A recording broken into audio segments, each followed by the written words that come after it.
Mr. President. Democrat leader. We in a quorum? No. I move to proceed to the motion to reconsider the vote on passage of S-2882. The question is on the motion. All those in favor say aye. Aye. Opposed, no. The ayes appear to have it. The ayes do have it. The motion is agreed to. I move to reconsider the vote on passage of S-2882. The question is on the motion. All those in favor say aye. Aye. Those opposed? The ayes appear to have it. The ayes do have it. The motion is agreed to.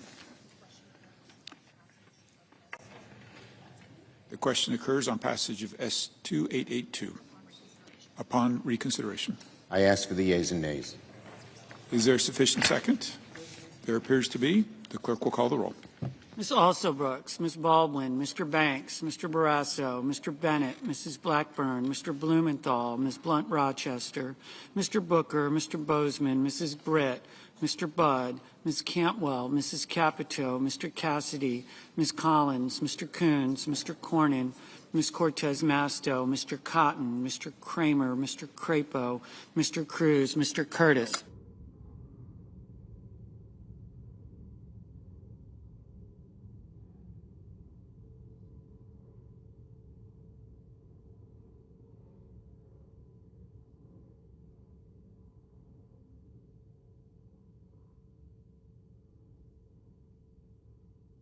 Mr. Daines.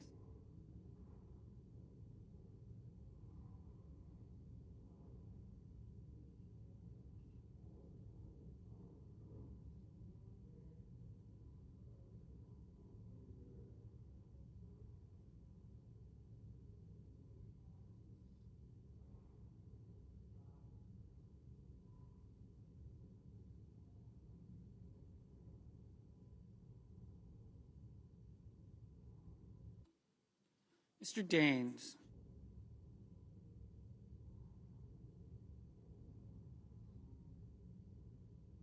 Ms. Duckworth. Mr. Durbin. Ms. Ernst.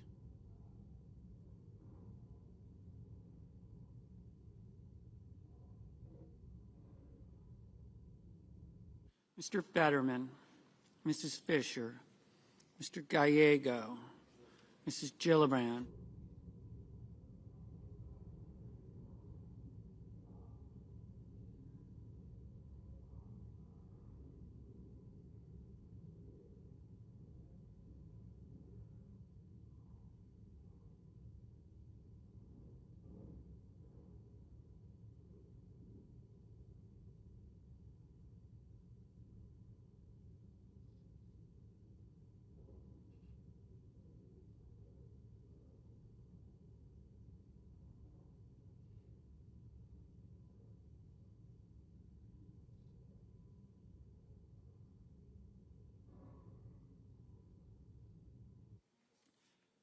Mr. Graham, Mr. Grassley, Mr. Haggerty, Ms. Hassan, Mr. Hawley, Mr. Heinrich, Mr. Hickenlooper, Mr. Rono.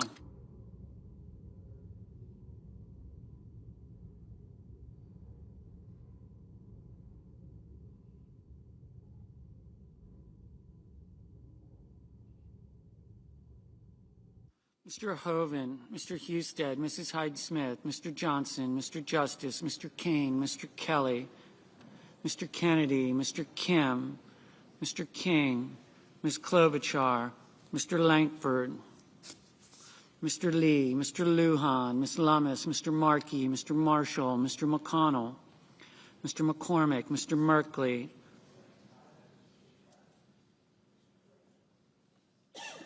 Mrs. Moody, Mr. Moran, Mr. Moreno, Mr. Mullen, Ms. Murkowski, Mr. Murphy, Mrs. Murray, Mr. Ossoff, Mr. Padilla, Mr. Paul, Mr. Peters, Mr. Reed,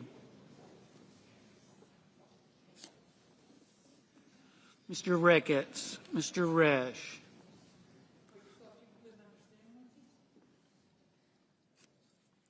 Ms. Rosen, Mr. Rounds, Mr. Sanders, Mr. Schatz, Mr. Schiff, Mr. Schmidt, Mr. Schumer, Mr. Scott of Florida, Mr. Scott of South Carolina, Mrs. Shaheen, Mr. Sheehy, Ms. Slotkin, Ms. Smith, Mr. Sullivan, Mr. Thune, Mr. Tillis, Mr. Tuberville, Mr. Van Hollen, Mr. Warner, Mr. Warnock, Ms. Warren, Mr. Welch, Mr. Whitehouse, Mr. Wicker, Mr. Wyden, Mr. Young.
Senators voting in the affirmative: Blunt Rochester, Fetterman, Gillibrand, Hassan, Lujan, Markey, Murray, Schatz, Schumer.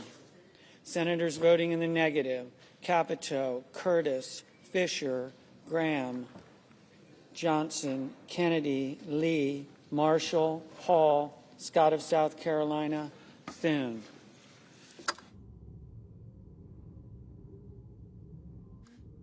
Mr. Kelly, aye.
Mr. Rounds, no.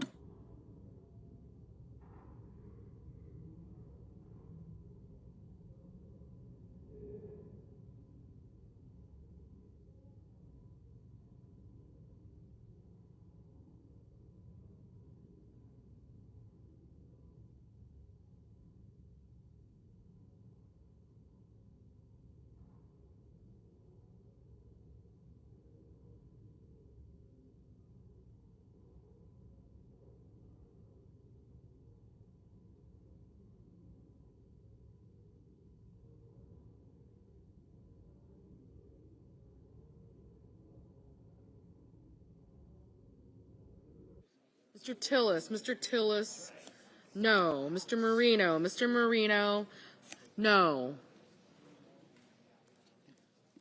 Mr. Warner, aye.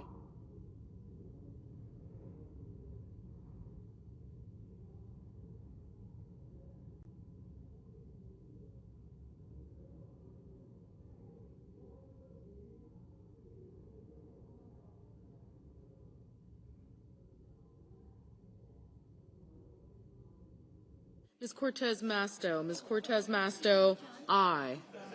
Ms. Lummis, no.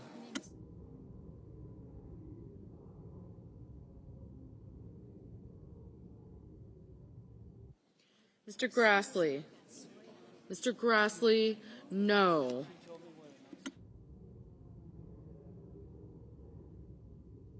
Mr. Kane, aye.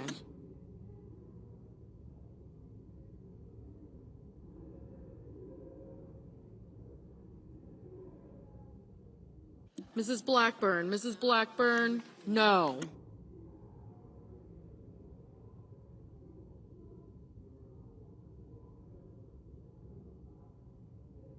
Mr. Cassidy, no.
Mr. Merkley, aye. Mr. Cornyn, no.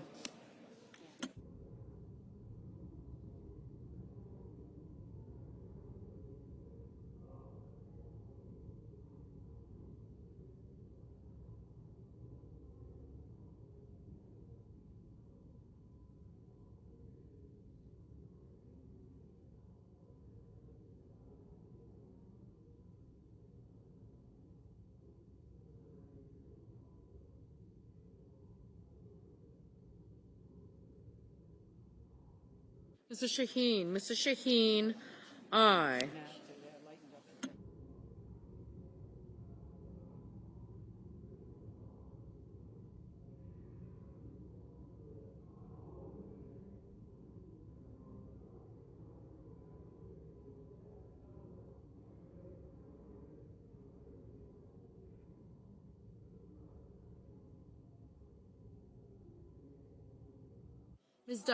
Ms. Duckworth, aye.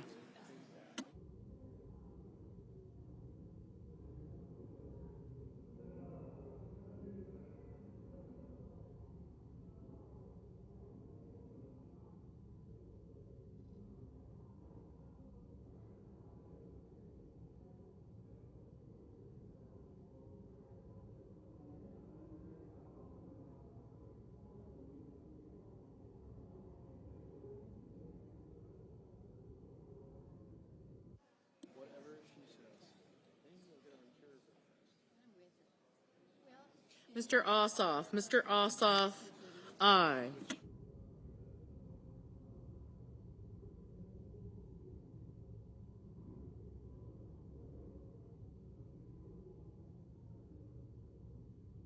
Mr. Durbin. Mr. Durbin, aye. Mr. Banks. Mr. Banks, no.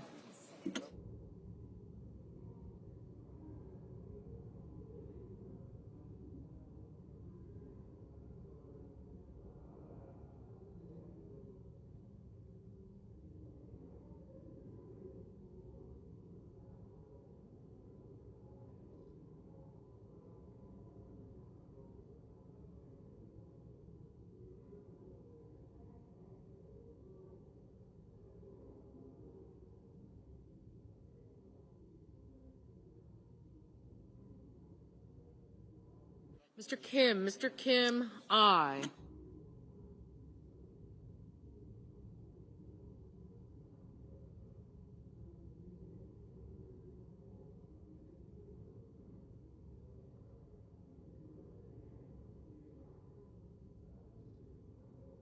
Ms. Murkowski. Ms. Murkowski, no. Mr. Sanders. Mr. Sanders, aye.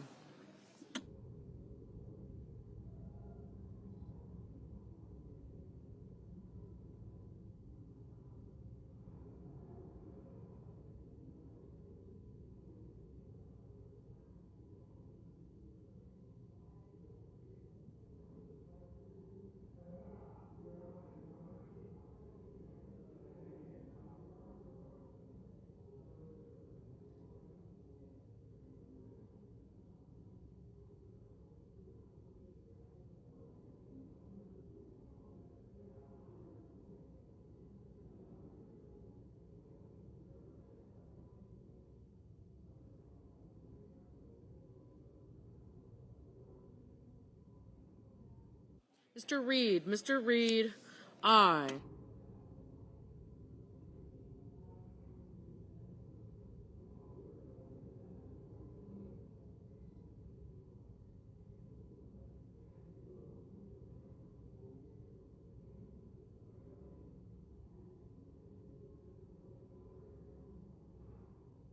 Mr. King. Mr. King, aye.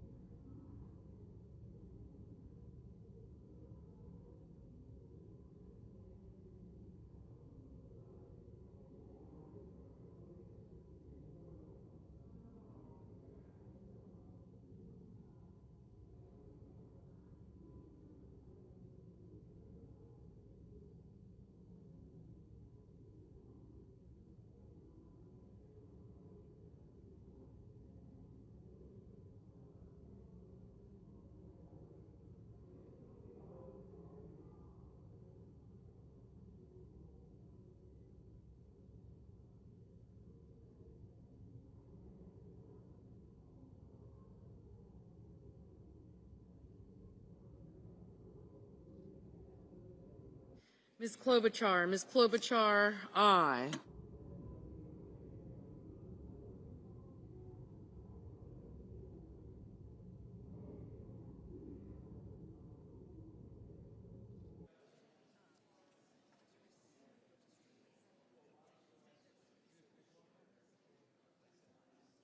Mr. Husted. Mr. Husted, no. Mr. Schmidt. Mr. Schmidt, no.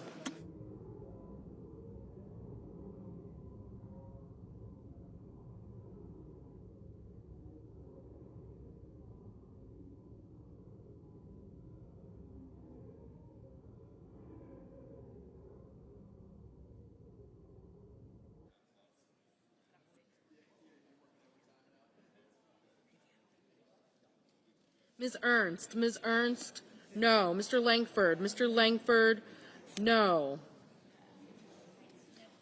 Mrs. Hyde-Smith. Mrs. Hyde-Smith, no.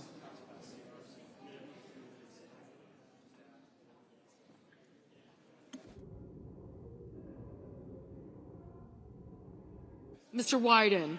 Mr. Wyden, Aye.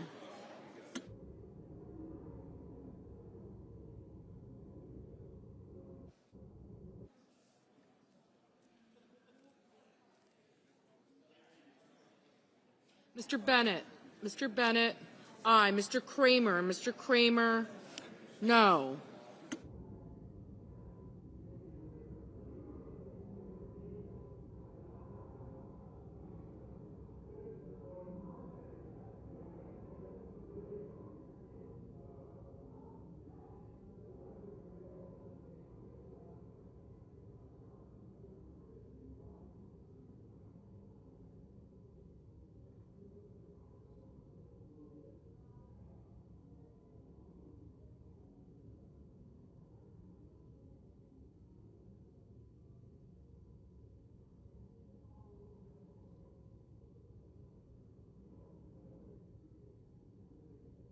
Mr. Tuberville. Mr. Tuberville.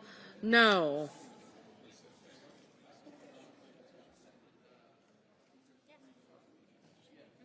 Mr. Crapo. Mr. Crapo. No. Mr. Young. Mr. Young. No.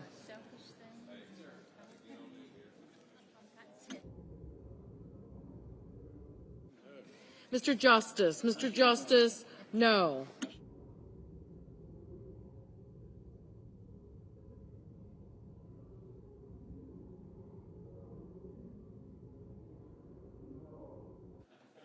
Mr. Wicker. Mr. Wicker.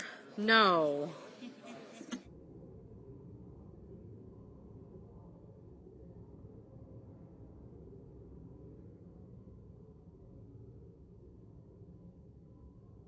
Mr. Blumenthal. Mr. Blumenthal.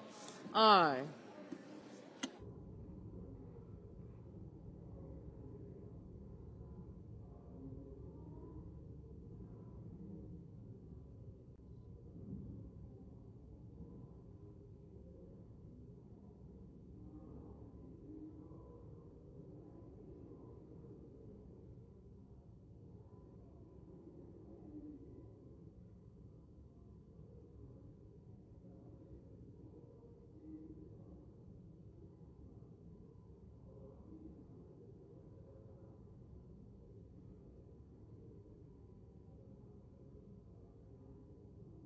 Mr. Hickenlooper. Mr. Hickenlooper. Aye.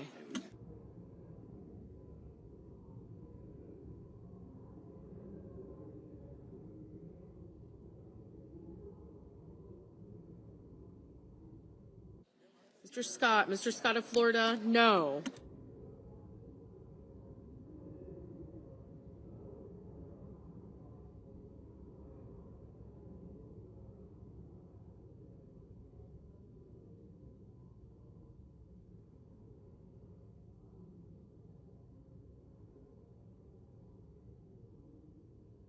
Mr. Whitehouse. Mr. Whitehouse. Aye. Ms. Baldwin. Ms. Baldwin. Aye.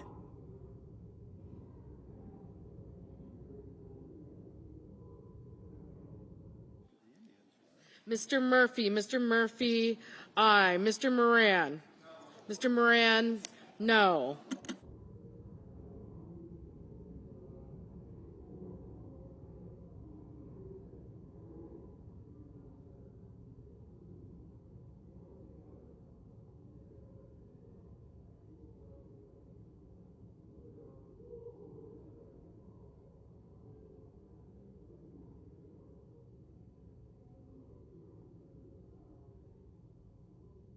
Mrs. Moody. Mrs. Moody.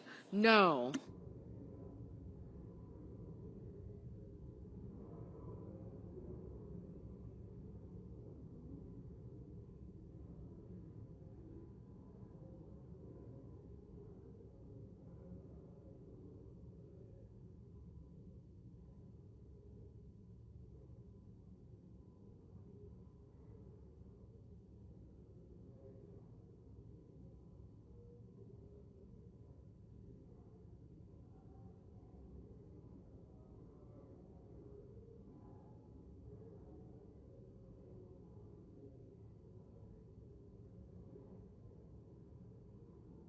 Ms. Hirono. Ms. Hirono.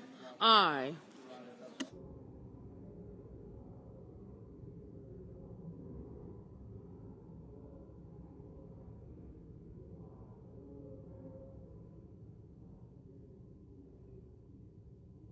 Mr. Heinrich. Mr. Heinrich, aye.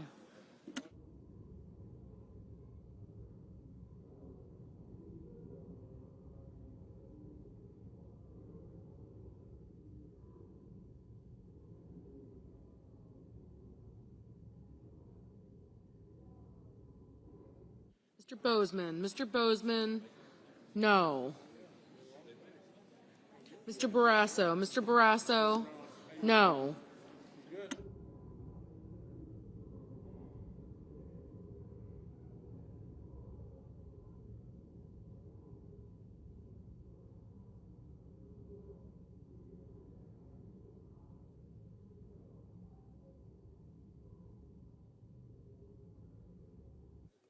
Ms. Collins. Ms. Collins, no.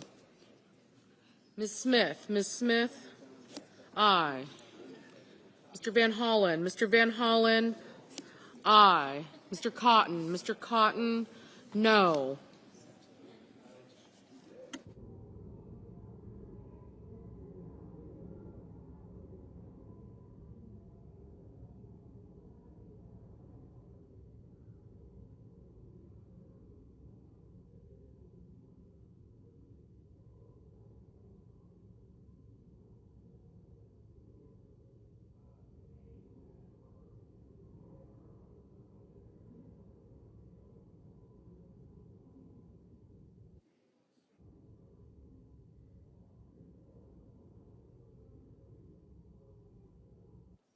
Mr. Schiff. Mr. Schiff, aye. Ms. Warren. Ms. Warren, aye.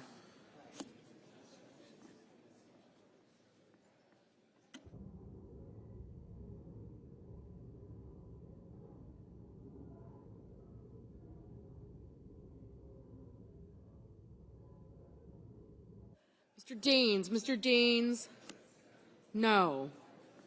Ms. Cantwell. Ms. Cantwell, aye. Mr. McCormick. Mr. McCormick, no.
Mr. Budd. Mr. Budd, no. Mr. Mullen. Mr. Mullen, no. Mr. Peters. Mr. Peters, aye.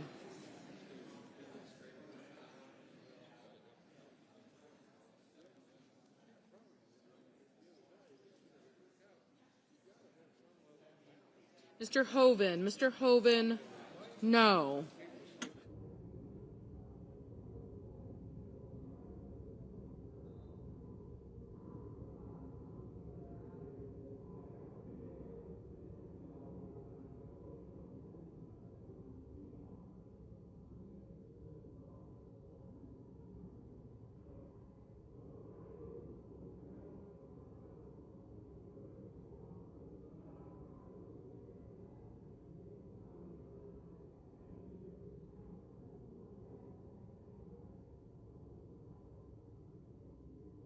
Mr. Risch. Mr. Risch, no.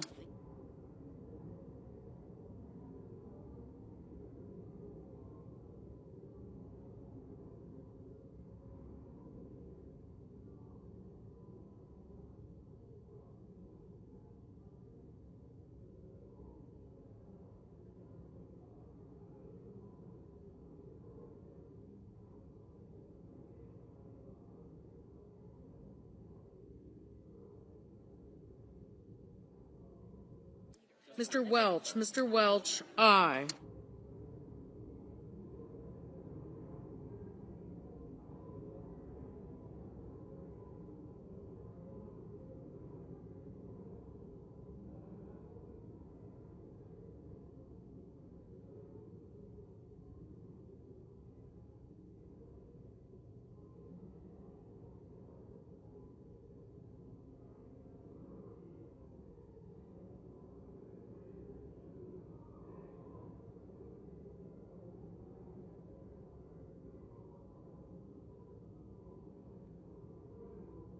Ms. Britt. Mrs. Britt, no. Mr. Warnock. Mr. Warnock, aye.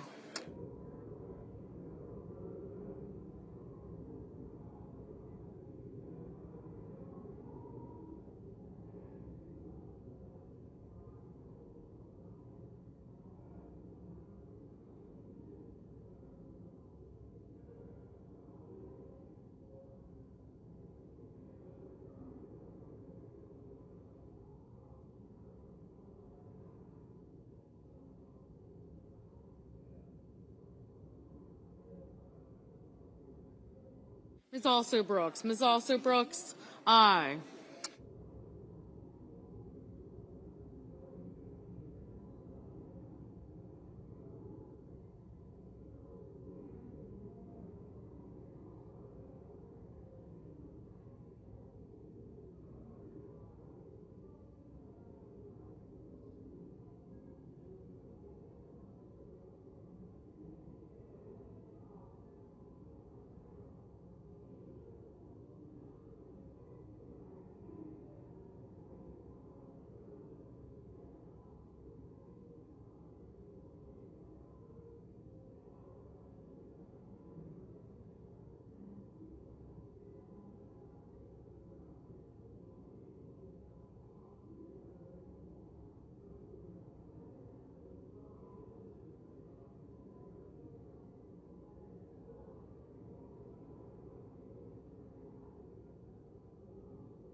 Mr. Ricketts. Mr. Ricketts, no.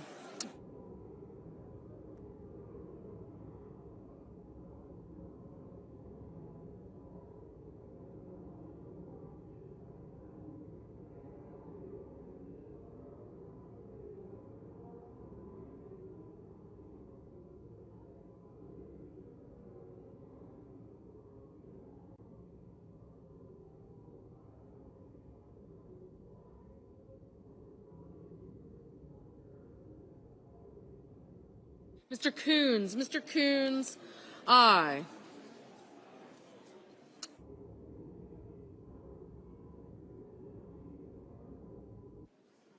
Mr. Booker. Mr. Booker, aye.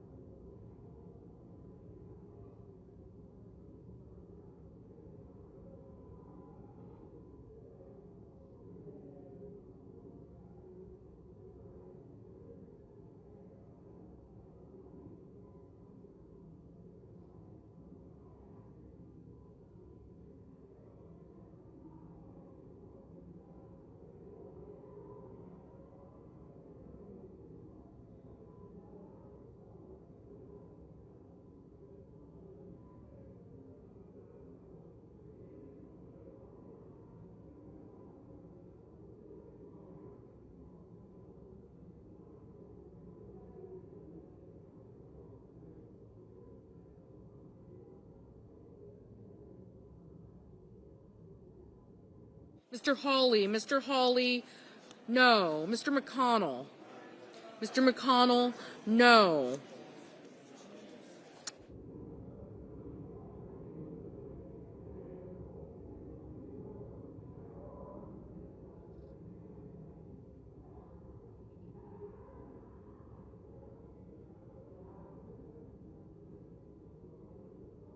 Ms. Rosen, Ms. Rosen, aye.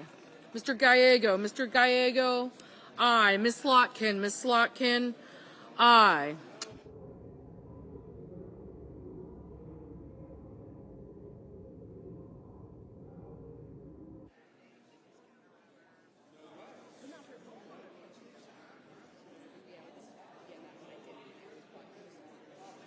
Mr.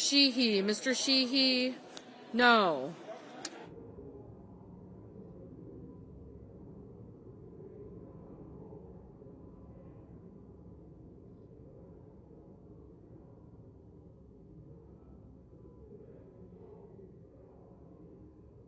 Mr. Haggerty, no. Mr. Sullivan, no.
Mr. Cruz, no.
Mr. Padilla. Mr. Padilla, aye.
Hello. Let's vote. On this vote, the yeas are 47, the nays are 53. The 60-vote threshold having not been achieved, The bill upon reconsideration is not passed.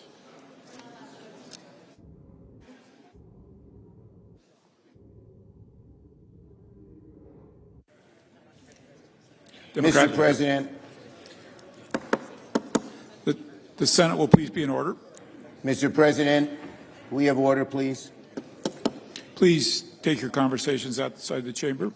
In a few minutes, the Senate is going to vote on the Republican partisan status quo bill. It's a partisan status quo bill. The Republican CR was the wrong option for America a week ago. It remains the wrong option today because it does nothing, absolutely nothing, to solve the biggest health care crisis in America. As we speak, tens of millions of Americans are getting letters in the mail informing them that their health care premiums are about to shoot up by an average of 114%.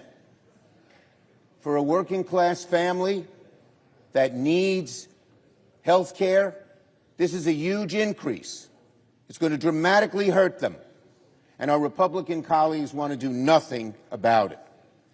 4 million people are about to lose coverage.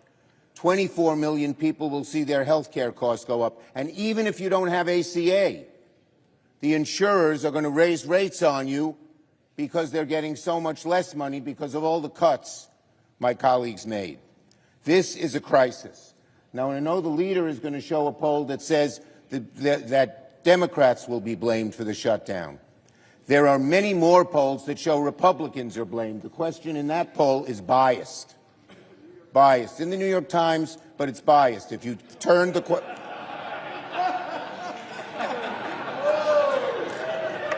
That's true. I don't always believe the New York Times. You can be sure of that. Neither do you. Okay. But in any case, here's a poll from Morning Consult today. 75% of Americans support extending the tax premium credit. 63% of Republicans support it. And 45% of voters say they'll blame Republicans in Congress for a government shutdown. Only 32% blame Democrats.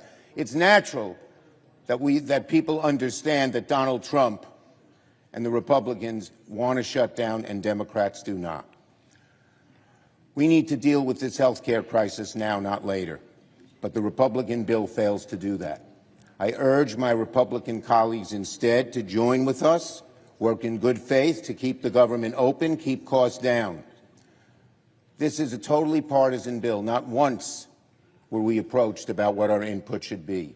When I was Majority Leader, 13 different times we passed CRs. Why?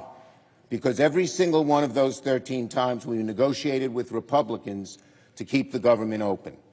We still want to have those negotiations today. Democrats remain ready to get to work to negotiate a bipartisan agreement, a truly bipartisan agreement to keep the government open. But we need to fix our health care system now. We need to stop premiums from going up dramatically. We need to be on the side of the American people because they are on our side in terms of getting this health care crisis fixed, one created by the so-called big, beautiful bill, which they now want to change the name because they know it's so unpopular.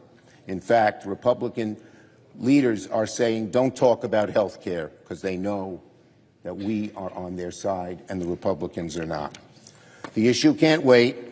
It must be dealt with now, not in November when it'll be too late. The Republican CR is silent on health care and the wrong option for the country. It's as simple as that. Yield the floor. Majority Leader. Mr. President, we're down to the wire here. In just a moment, the Senate will vote on whether or not to keep the government open. Right here, 24 pages.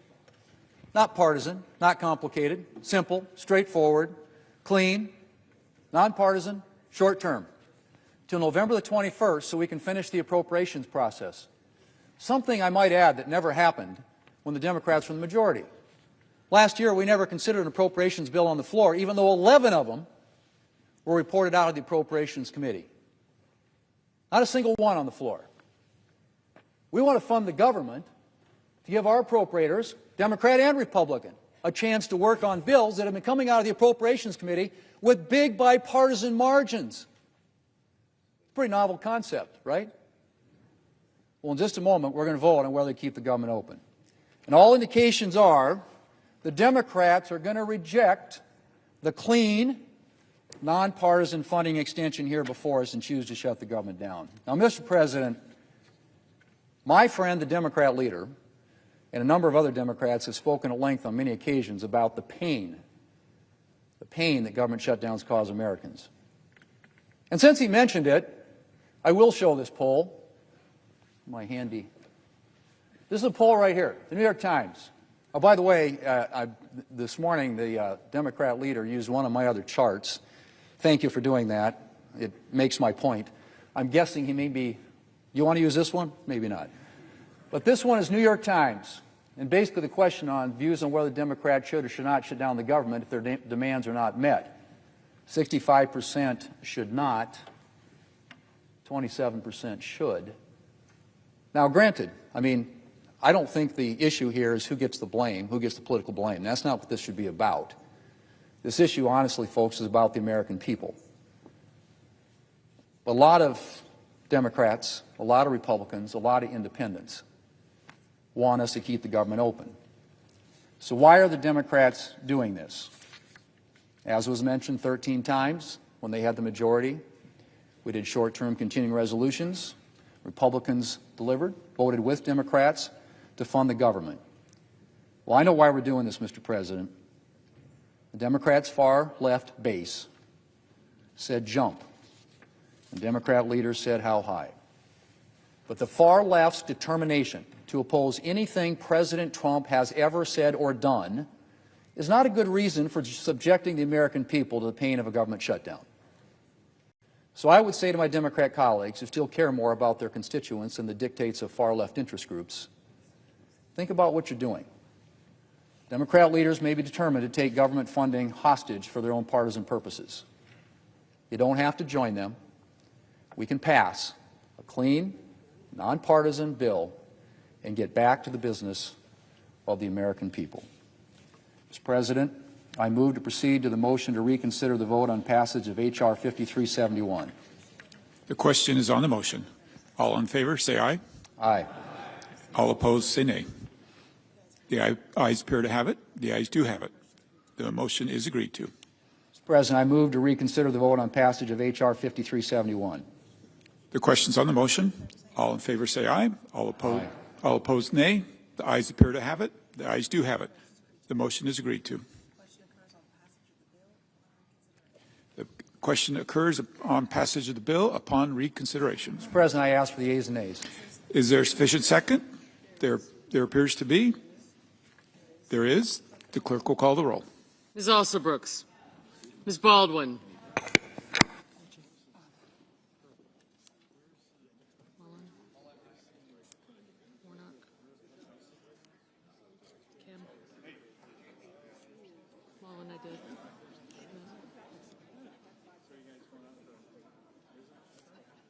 Mr. Banks.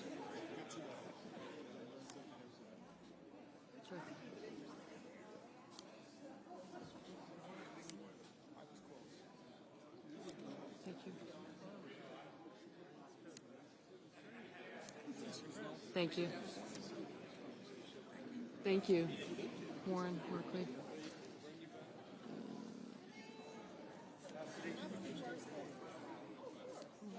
Smith.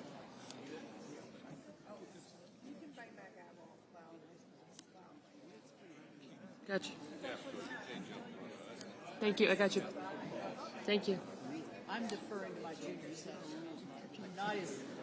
Not as little. Your cellmates. Thanks. Tuberville, Thank you. Get Tuberville. Well, I said you, but not the cellmate. And you're not.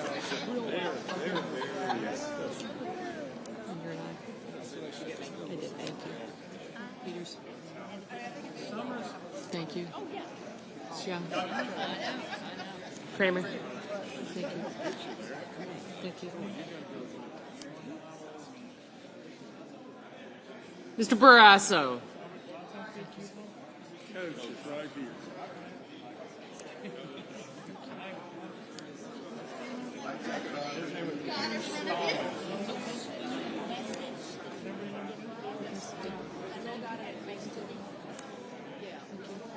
Bozeman's next.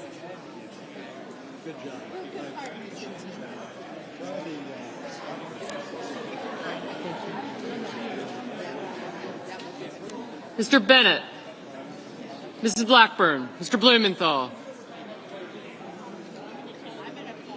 Ms. Blunt Rochester, Mr. Booker,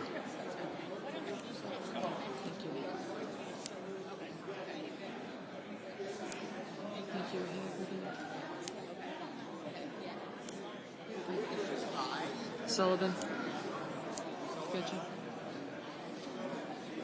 Mr. Bozeman, Mrs. Britt. Thank you. Mr. Budd, Ms. Cantwell.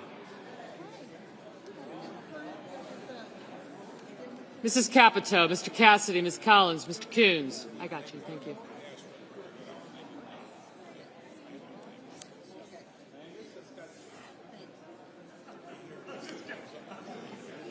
Mr. Cornyn, Ms. Cortez Masto, Mr. Cotton, Mr. Kramer, Mr. Crapo, Mr. Cruz, Mr. Curtis, Mr. Daines, Ms. Duckworth, Mr. Durbin,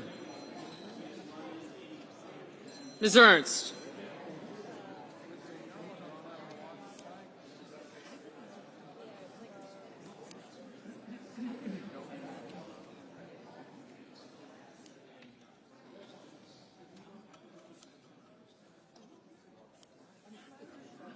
Mr. Fetterman.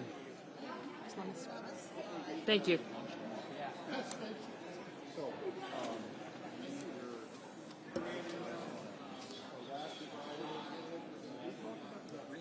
Thank you. Mrs. Fisher. Mr. Gallego. Mrs. Gillibrand. Mr. Graham. Mr. Grassley. Mr. Haggerty, Ms. Hassan. Mr. Hawley, Mr. Heinrich. Mr. Hickenlooper, Ms. Hirono. Mr. Hoven. Mr. Husted, Mrs. Hyde-Smith, Mr. Johnson, Mr. Justice, Mr. Kane, Mr. Kelly, Mr. Kennedy, Mr. Kim, Mr. King, Ms. Klobuchar, Mr. Langford, Mr. Lee. Thank you. Mr. Lujan, Ms. Lummis, Mr. Markey, Mr. Marshall, Mr. McConnell, Mr. McCormick, Mr. Merkley, Mrs. Moody, Mr. Moran, Mr. Marino, Mr. Mullen, Ms. Murkowski,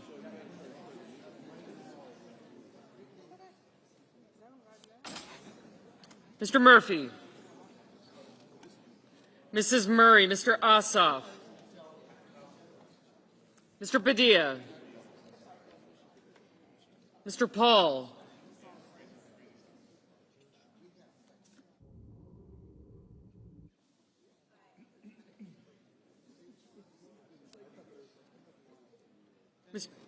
Mr. Peters, Mr. Reed, Mr. Ricketts, Mr. Risch, Ms. Rosen, Mr. Rounds, Mr. Sanders, Mr. Schatz, Mr. Schiff, Mr. Schmidt, Mr. Schumer, Mr. Scott of Florida, Mr. Scott of South Carolina, Mrs. Shaheen, Mr. Sheehy, Ms. Slotkin,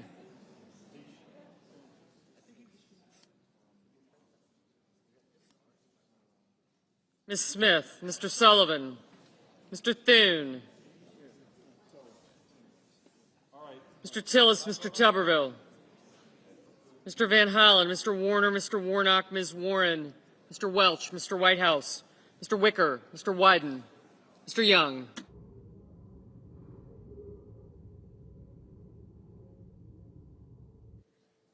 Senators voting in the affirmative: Barrasso, Blackburn, Bozeman, Britt, Budd, Capito, Cassidy, Collins, Cornyn, Cortez Masto, Cotton, Kramer, Crapo, Cruz, Curtis, Daines, Ernst, Fisher, Graham, Grassley, Haggerty, Hawley, Husted, Hyde-Smith, Johnson, Justice, Kennedy, King, Lummis, McConnell, McCormick, Moody, Moran, Marino, Mullen, Ricketts, Risch, Schmidt, Scott of Florida, Sheehy, Sullivan, Tillis, Tuberville, Wicker, and Young.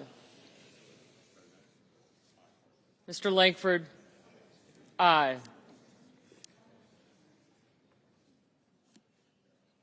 Senators voting in the negative: also Brooks, Baldwin, Bennett, Blumenthal, Blunt Rochester, Booker, Duckworth, Durbin, Hickenlooper, Hirono, Kane, Kim, Klobuchar, Lujan, Merkley, Murray, Padilla, Peters, Reed, Rosen, Sanders, Schatz, Schiff, Schumer, Slotkin, Smith, Van Hollen, Warner, Warnock, Warren, Welch, Whitehouse, and Wyden. Ms. Cantwell, no.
Mr. Fetterman, aye.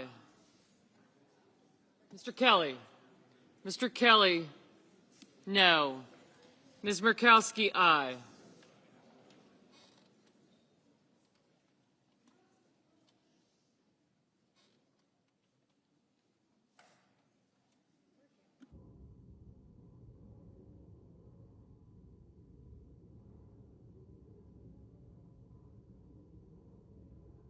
Mr. Ossoff, no. Mr. Banks, aye.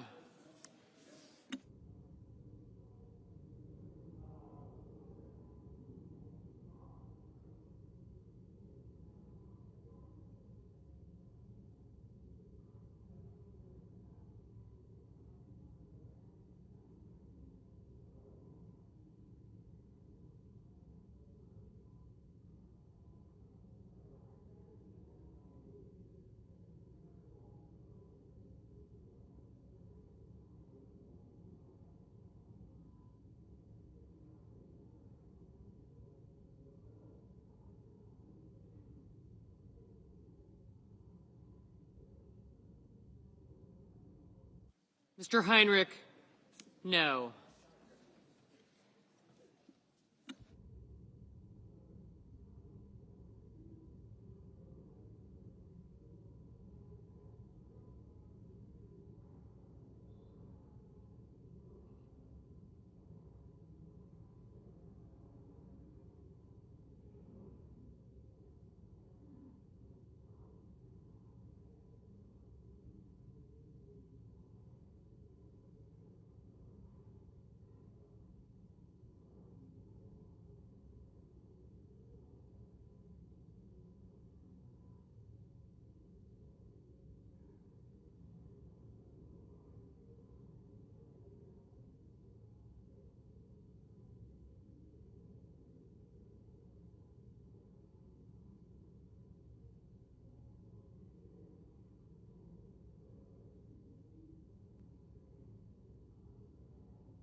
Mr. Thune, aye.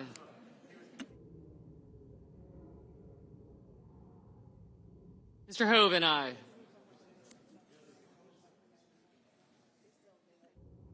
Mr. Gallego. Mr. Gallego, no.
Mrs. Gillibrand, no. Mr. Murphy, no.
Mr. Coons, no.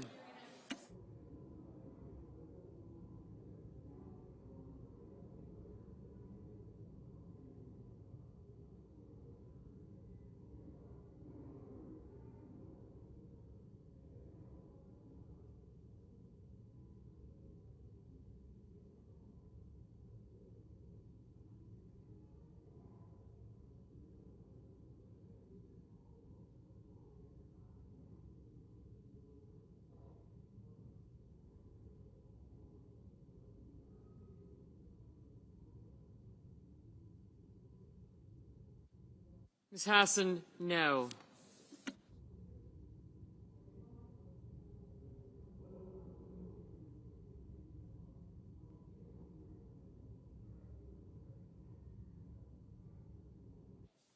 Mr. Markey, no.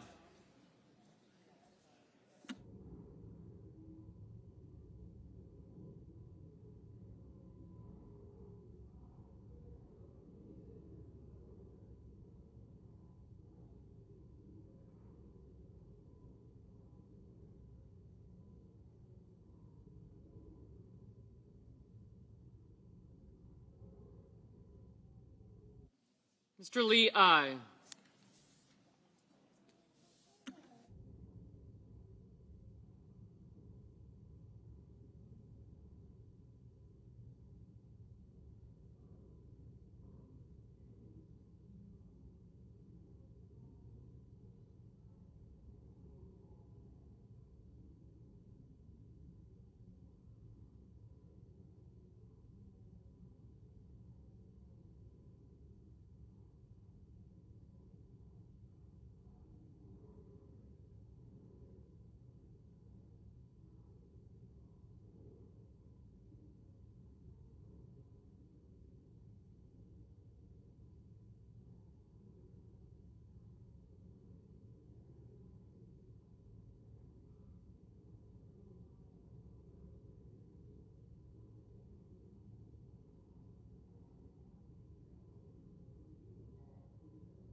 Mrs. Shaheen, no.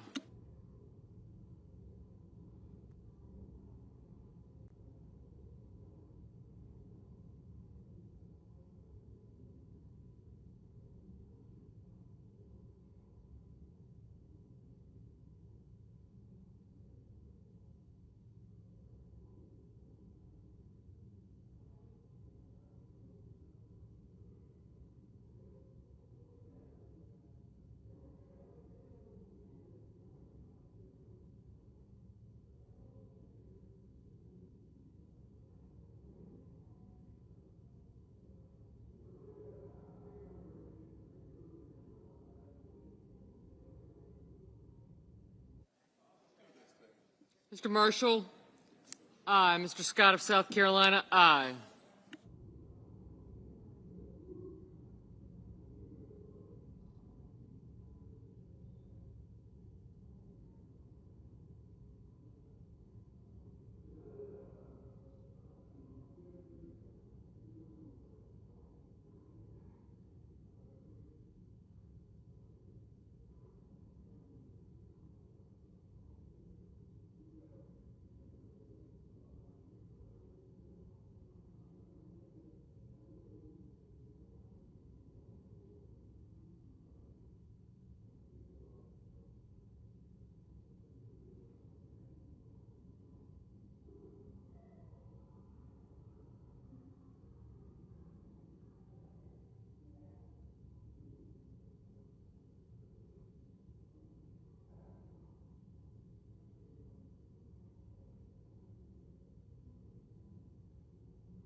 Mr. Rounds, aye.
Mr. Paul, no.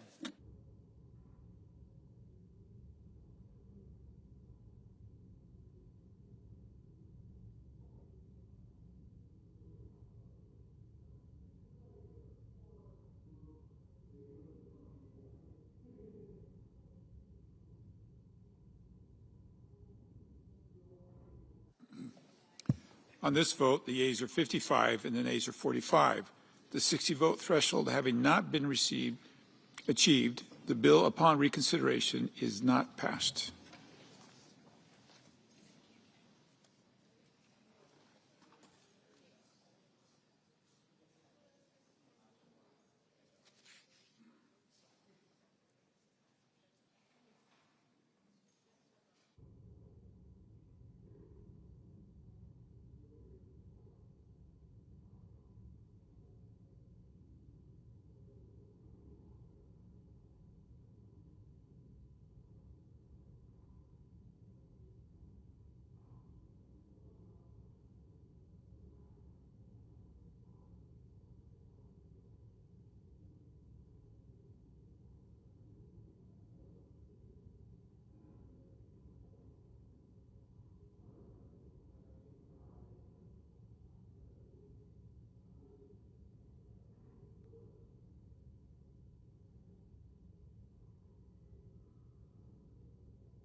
President. Senator from Kansas. Mr. President, thank you. We just, for a second time, failed to pass a continuing resolution to allow the federal government to continue to operate. It's because we are coming to the end of the fiscal year. The appropriation bills have not all been approved, although almost all of them have been approved and approved by the Senate Committee on Appropriations, and several of them have been passed here in the United States Senate. This makes no sense to me. This is not a shutdown that makes any sense at all, and the American people, Kansans, deserve something different from the United States Senate. Every city council or commission, every school board, every local government office in my state passes a budget and then lives within that budget every year. Every local unit of government at home can figure this out, and the United States Senate is failing one more time. A shutdown means uncertainty. Shutdown means dysfunction. And the issue to me is this continuing resolution that would fund the federal government for 21 more days. I'm going to say that differently, till November the 21st. A short period of time is designed to avoid that dysfunction, to avoid that uncertainty. All that's required is that we pass a continuing resolution, 60 votes in the United States Senate, to keep government functioning so, and this is the reason it makes no sense to me, so that we can pass the remaining appropriation bills, all but one of which has been passed by the Senate Appropriations Committee, and most in hugely bipartisan ways. And for whatever purpose and for whatever reason I don't understand, that seems beyond our capability. I understand there are those who wish to bring other issues to this bill. Could we do one thing at a time, and when that one thing is as important as the continuing resolution, to do it right now, to do it yesterday, to do it tomorrow? We can't pass a continuing resolution because there are those who want to bring other issues into the bill. Could those other issues not be considered at a later time? Seems to me that passing appropriation bills, the federal government functioning, is one of the primary necessities and responsibilities of the United States Senate, of the Congress of the United States. This is simple and straightforward. Give us a few more weeks to process the remaining appropriation bills. Government continues to function while we do so. A continuing resolution, particularly long-term, is a crazy thing because it says we're going to fund the federal government at the same level in the same way that we did last year. And if it's multiple years of continuing resolutions, the same way we funded government the year before that. Does anyone believe that the priorities of this country are identical to last year? Does anybody believe that they're identical to 2 years ago? Aren't there things that deserve more money? Higher priority? Aren't there things that deserve no money? Aren't there things that deserve less money or maybe even the same? A long-term continuing resolution is a crazy idea, and the short-term resolution of a CR that we're dealing with right now is an unnecessary idea. It's unnecessary because we can pass the appropriation bills and avoid a long-term CR, and we just need the time to do it. So a short-term continuing resolution, do it, take up the appropriation bills, as this majority leader has promised to do, and this majority leader has demonstrated he's willing to do it. It's a pretty straightforward solution to me. Give us a little more time, a few more weeks. Immediately begin the consideration of the appropriation bills that have been reported by the Senate Committee on Appropriations. And at the end of that period of time, we don't need a continuing resolution. We will have done our task. I yield the floor. Senator from Hawaii. Mr. President, I thank the senator from Kansas, and at the risk of getting him into political trouble, I am a huge fan of his. But I want to address the question that he asked, which I think is a legitimate one, which is, what's the hurry on the Affordable Care Act premiums? And there's a really straightforward answer, which is that people are getting letters tomorrow from their insurance carriers. Around 24 million people are going to get letters anytime from now until mid-November. And they are going to pay. Now, 24 million Americans are going to be told that because of the last tax bill that was just enacted by Trump and the Republicans, that people are going to be paying an average of 114% more per person per month. So it's not like we just went into a lab and cooked up an issue to try to hijack some unrelated moving legislative vehicle.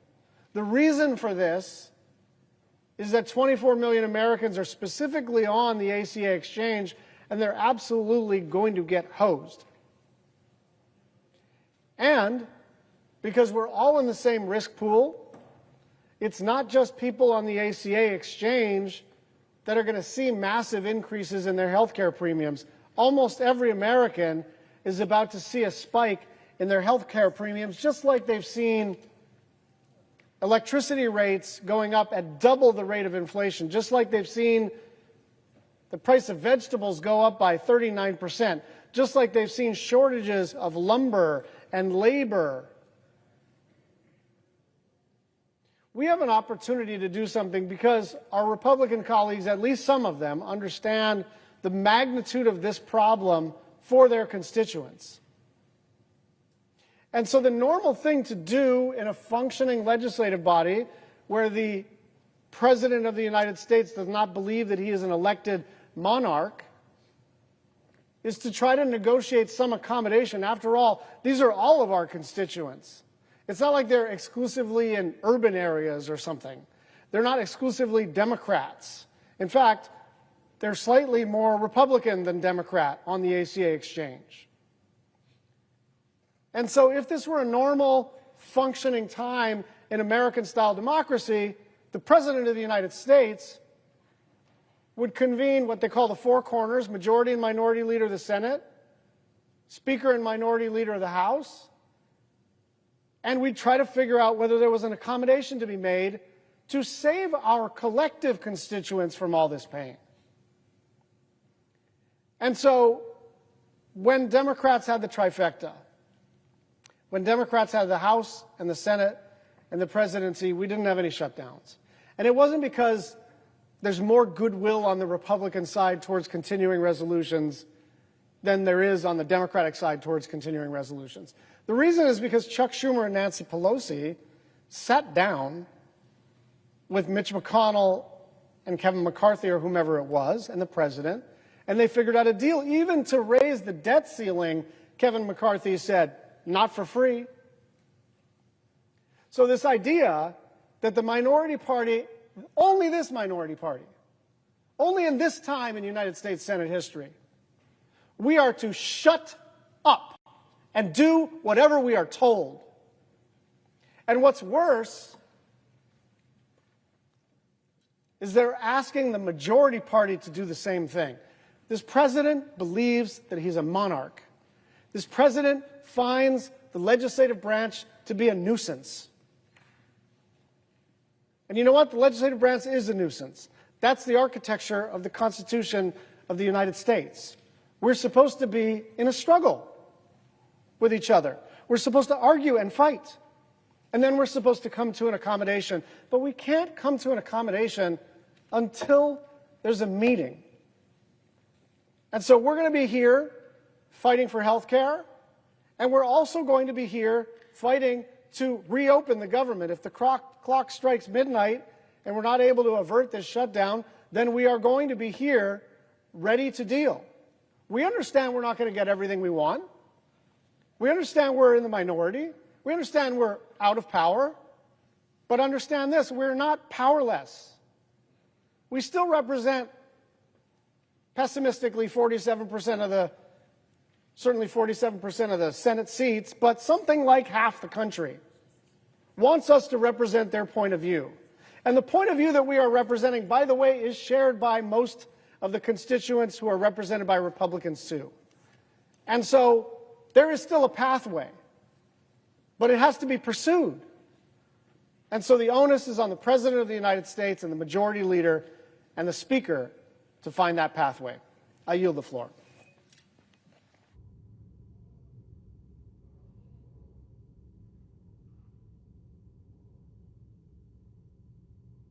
President. Senator from Nevada. Thank you, Mr. President. We're just a few hours away from the start of a government shutdown that could have been prevented by Washington Republicans just talking to us. But Donald Trump and Washington Republicans chose to once again put politics ahead of the American people. They won't come and talk to us. After slashing Medicaid and taking health care away from families who need it the most, Donald Trump and Washington Republicans are now shutting down the government, like I said, because they refuse to come to the table. They refuse to have a conversation. They refuse to work in a bipartisan way to stop a massive spike in health care costs for hard-working families, for all of you. And that's it. That's it. This is why Trump's about to shut down the entire federal government. You know, my dad often said, if you don't have your health, you don't have anything. And it's clear that Donald Trump and Washington Republicans want you to have nothing. Nothing. Because they're doing everything they can to take away health care from as many Americans as possible. And for every American, everyone out there, your health care premiums are about to double. About to double. Everybody across the board. So while Republicans, those folks here in Washington, fight for billionaires, Democrats are here fighting for you, for your health care, for your ability to see a doctor, get your prescriptions without breaking the bank. In my state of Nevada, over 110,000 Nevadans get their health care coverage through the Affordable Care Act's marketplace. We know it as Nevada Health Link. Nearly 95,000 of those families are able to afford their premiums using Nevada Health Link, thanks to what we call the enhanced premium tax credits. So I want to be clear, because there's a lot of misunderstanding here. It's not a handout. It isn't welfare. It's just a tax break that helps lower the costs for nearly 95,000 Nevadans so they can afford to buy an insurance policy, so they can go to the doctor when they're sick and have a copay, and go to the pharmacy to get their medication for a copay, so they can just afford their insurance. And we're talking about hardworking families, small business owners, workers who don't get health care through their jobs, so many of them. And these enhanced tax credits, they're about to expire.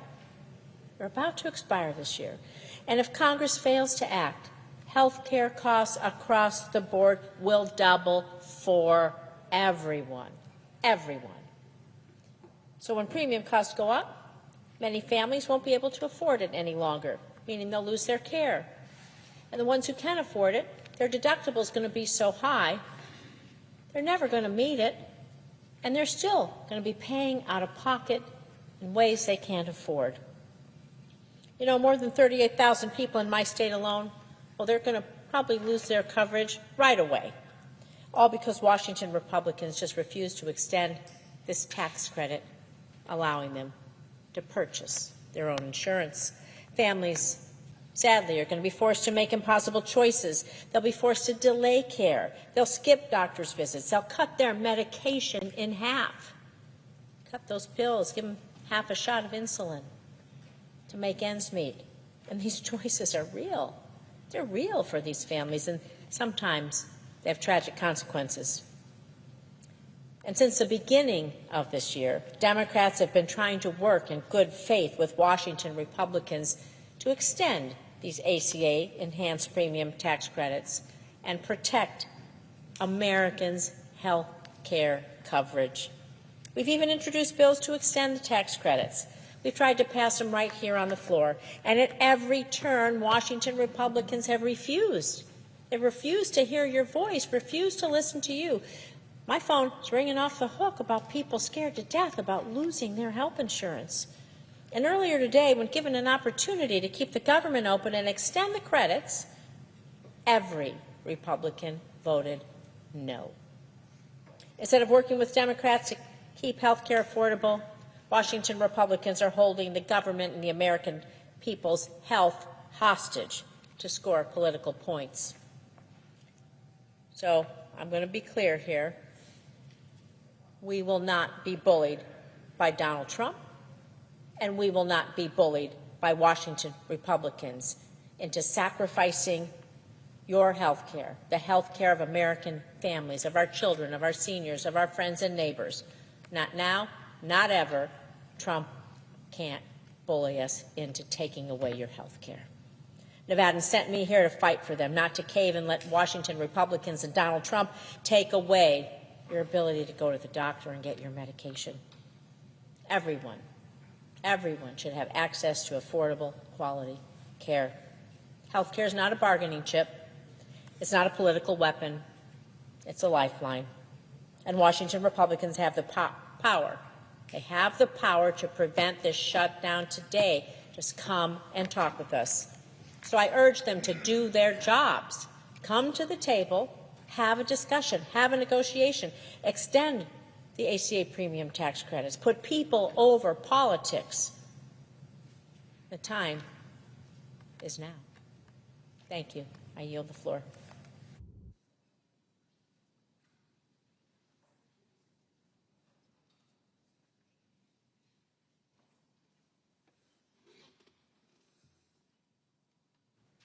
Mr. President. Senator from Connecticut. Thank you, Mr. President. My thoughts tonight are with the millions of Americans who will bear the brunt of this shutdown.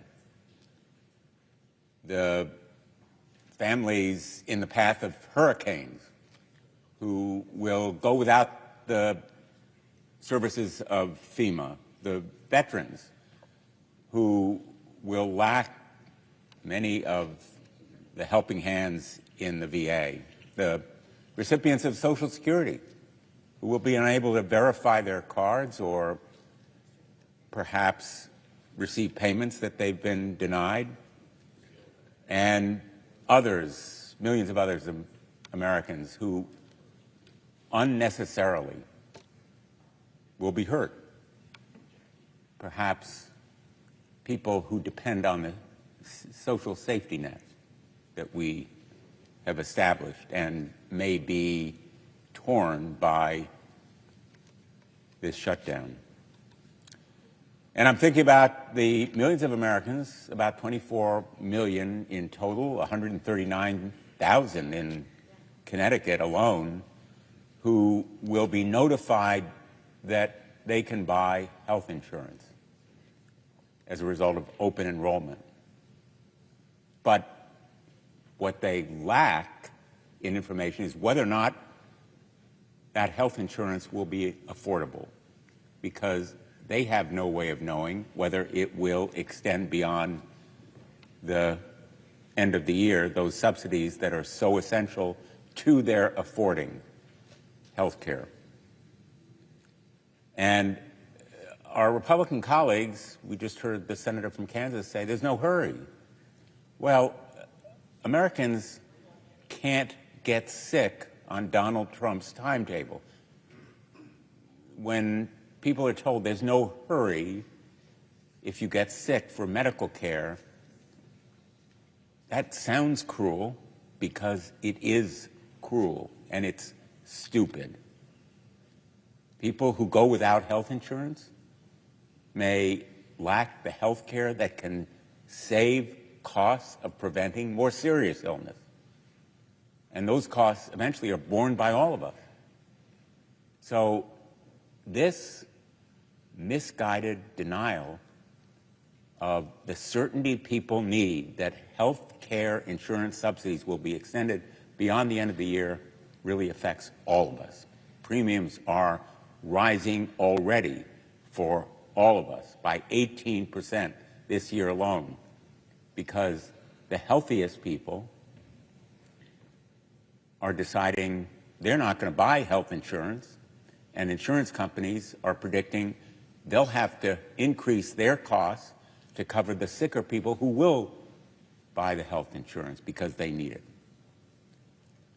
But the simple fact is, nobody is invincible. All of us need health care.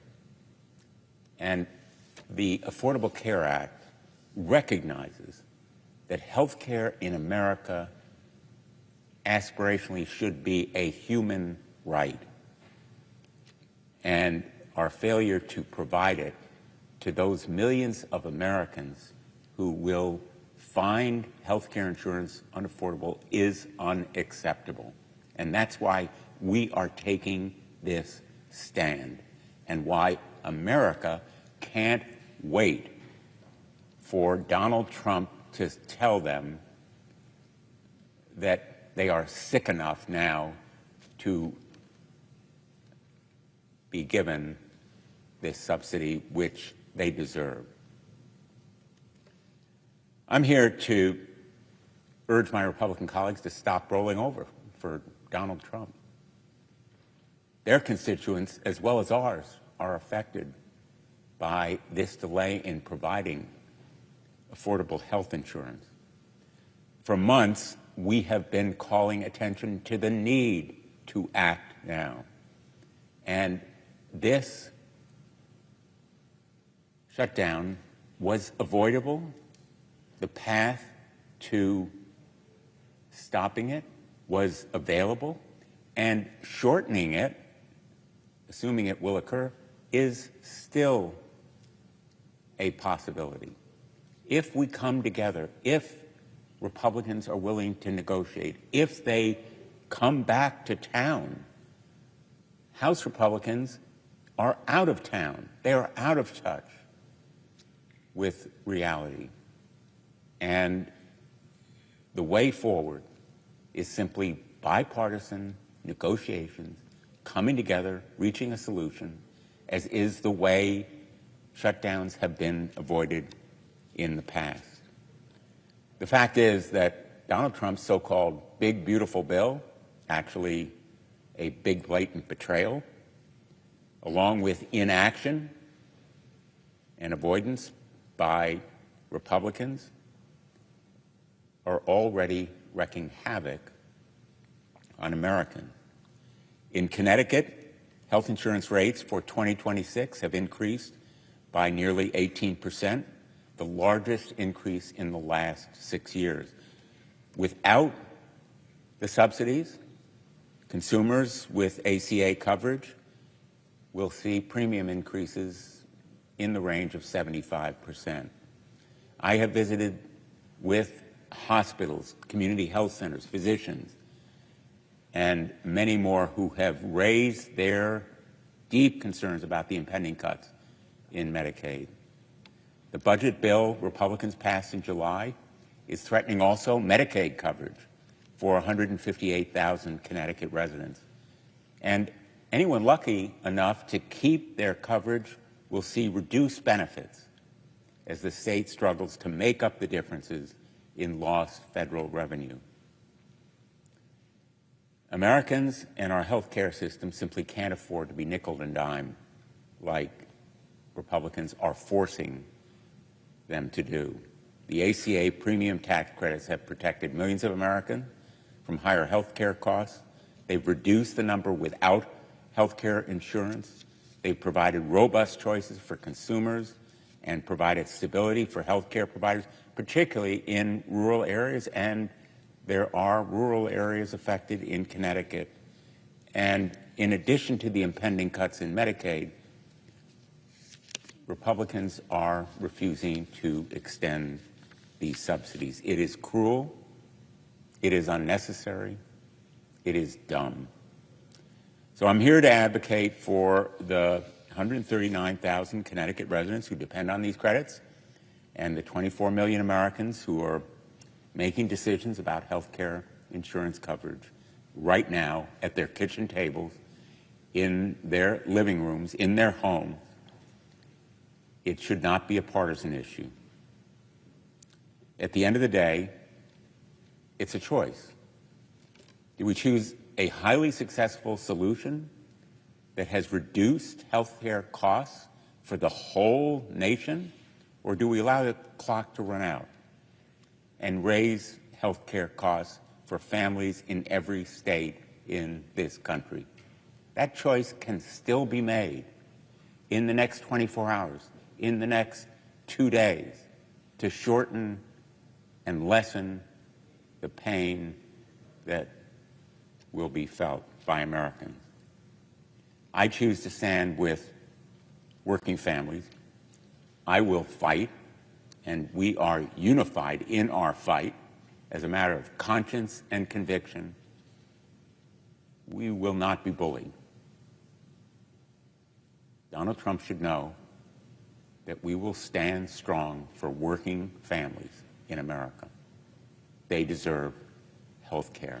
It is about saving health care and holding Donald Trump accountable to follow the law. When there is a budget, when it's passed by Congress and signed by the President,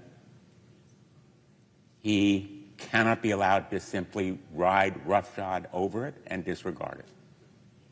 It is the rule of law and health care that's at stake here, and I will fight for them. Thank you, Mr. President. I yield. The senator from Rhode Island. Well, we are headed into a miserable situation. It is a miserable situation for all of the federal employees around the globe who are going to be put into shutdown mode. It is a miserable situation for our country as the rest of the world looks at us as the gang that can't get its act together and pass simple funding bills for the government. It is an extraordinarily frustrating moment to be here now. There are very few people for whom this is not a miserable prospect, but there are a few of them, and one of them is OMB Director Russell Vought, who is a strange character who has spent his life in the care and feeding of the fossil fuel industry and big polluters, and who takes a perverse joy in destroying American government from the inside. Mr. President, I see that the Majority Leader has come to the floor, asked unanimous consent that when he is concluded and I pick my remarks back up, my remarks be linked back together as if they had been made without interruption. Without objection. With that, I yield the floor to the Leader. Thank Mr. President. Thank the Senator from Rhode Island for yielding. I'll be very quick here. Mr. President, I ask unanimous consent that the Senate be in a period of morning business with senators permitted to speak therein for up to 10 minutes each. Without objection. I ask unanimous consent that the Senate now proceed to the in-block consideration of the following resolutions which are at the desk. SRES 427, SRES 428, SRES 429. Is there an objection to proceeding en bloc? Without objection, the Senate will proceed en bloc. Mr. President, I ask unanimous consent that the resolutions be agreed to, the preambles be agreed to, and the motions to reconsider be considered and made laid upon the table, all in block. Without objection. Mr. President, I ask unanimous consent that the Committee on Judiciary be discharged from further consideration. The Senate now proceed to SRES 396. The clerk will report. Senate Resolution 396, condemning the tragic act of violence on September 10, 2025 in Evergreen, Colorado, and so forth. Is there objection to proceeding to the measure? Without objection, the committee is discharged and the Senate will proceed. Mr. President, I ask unanimous consent that the resolution be agreed to, the preamble be agreed to, and the motions to reconsider be considered and made and laid upon the table. Without objection. I ask unanimous consent that when the Senate completes its business today, it stand adjourned until 10 a.m. on Wednesday, October the 1st, that following the prayer and pledge, the journal proceedings be approved today at the morning hour be deemed expired, and the time for the 2 leaders be reserved for the use later in the day. Morning business be closed and Senate resume consideration of calendar number 115, S2296. Without objection, so ordered. Mr. President, for the information of my colleagues, senators should expect 3 votes at 11 a.m. and further votes later in the day. If there's no further business to come before the Senate, I ask that it stand adjourned under the previous order following the remarks of my colleagues. Without objection. The Senator from Rhode Island. So there will be misery ahead for most normal people, not counting the weird ones who like inflicting pain and doing damage for the benefit of a bunch of creepy right-wing billionaires who've propped them up their whole lives. And the reason we're here is really twofold. One, as they've shown during the Trump regime, Republicans really don't want to govern. They want to rule. They don't want to talk to Democrats, even where they need our votes. Here they need our votes. And yet, what have we been offered to get those votes? Nothing. Not even discussions. The president only met with the Democratic leaders just yesterday. And he didn't seem to be aware of what was at stake here for the Americans who are about to lose a huge health care benefit. They just go wildly forward. We've seen it over and over again here on the Senate floor.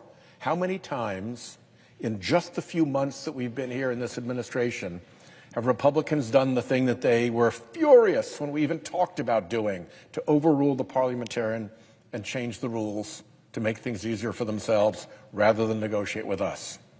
My count is 4 already. 4! And we're only 9 months in. They don't want to govern. They don't want to talk to us. They want to rule. They want to dictate to us. And at the same time, the other reason we're here is that there's this strange Republican fixation with taking health care away from people. I do not understand it. There are lots of Republican constituents who really depend on Medicaid, who really feel great that they're on Medicare, who really have their family budgets made possible by the credits from the Affordable Care Act. It's not like Democrats get the benefit of this. Everybody gets the benefit of this. And yet, what have we been put through just in these months? $1 trillion in cuts to Medicaid. $1 trillion in cuts to Medicaid. Already, hospitals and nursing homes and doctors' practices are reeling at what those cuts mean for their financial viability. Medicare, $500 billion in cuts, hidden in the bill in a tricky way so that the cuts come through sequestration and nobody has to own them. They can do a Pontius Pilate hand wash of the cuts. Well, no, we saw what you did. You own it. It's a $500 billion cut to Medicare. And why you would want to do that, I cannot imagine, but that's what you did. And now we have these cuts to people receiving help, paying for their health care under the Affordable Care Act. It's going to be about 40,000 Rhode Islanders. These aren't people who have loads of money. Their premiums are going to, on average, double or better.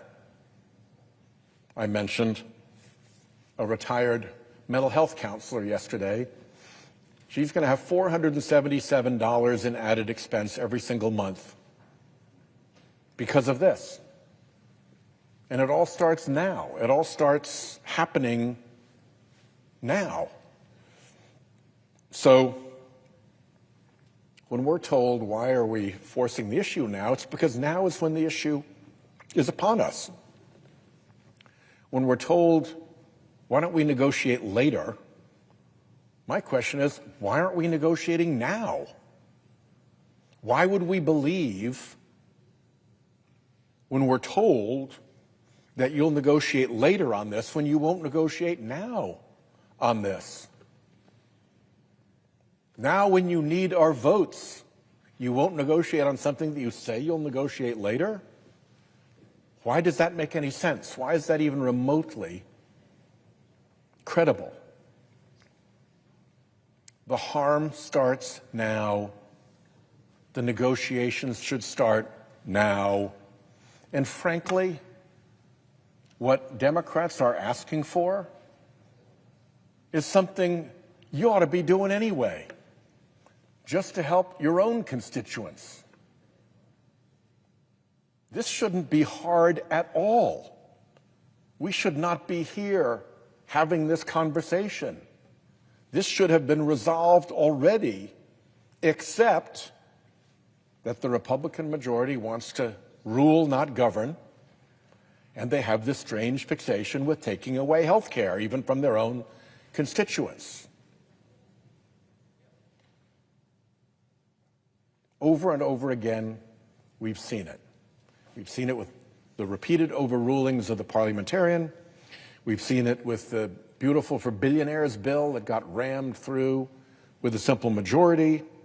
We've seen it with the change in the rules to allow 100 nominees to go through at a time under advice and consent. We have seen it with clean air standards that help everyone being repealed over and over and over again. The Republicans take the path that allows them to rule, not to govern, that allows them to ignore the minority party even when they need our votes, even when what we're asking for is in their constituents' interests, even when what we're asking for is something that their constituents want. Even then, we're up against this blockade. So I hope that Republicans come to their senses. I hope that the president realizes what he is doing and that we can put an end to this shutdown as quickly as possible. But let me make this absolutely clear. This is a shutdown that lands entirely at the feet of the Republican Party that controls the Senate, that controls the House, that controls the presidency, that won't negotiate with Democrats even when it needs our votes, and that has an unhealthy fixation with taking away health care from their fellow Americans. I yield the floor. Madam President. The senator from Delaware is recognized. Madam President, I'm asking why we're here. Why we're here on the floor of the Senate as the hours tick down to the end of the federal fiscal year and the shutdown of the federal government. I've served here 15 years. I've seen my share of shutdowns, and I know how much they hurt. How much they hurt the men and women of our military, federal law enforcement, folks who serve and protect our country at home and abroad. And they should not have to wonder when or if they'll get paid. A shutdown isn't good for our reputation abroad and our cohesion at home. I have always worked to find some path, some deal, some way to keep the government open. And I've talked to a dozen colleagues in recent days about this fight and about tonight. This is about health care. This is about my party saying enough is enough. We know that if you have health care, everything else can work itself out. And if you don't have your health, almost nothing else matters. President Trump ran on making America healthy again, on reducing prices, on making life easier for the working people of our country and their families. And instead, what we've seen is decision after decision, action after action by President Trump and the Republicans in Congress that raises prices on health care, on insurance, on drugs, on medications, whether it's the tariffs being imposed on prescription medications or the decision to end subsidies that keep health insurance affordable, or it's laying off thousands of researchers working to help cure pediatric cancer or address ALS or do research into HIV/AIDS, decision after decision that moves us in the wrong direction, that makes us sicker, poorer, and more divided.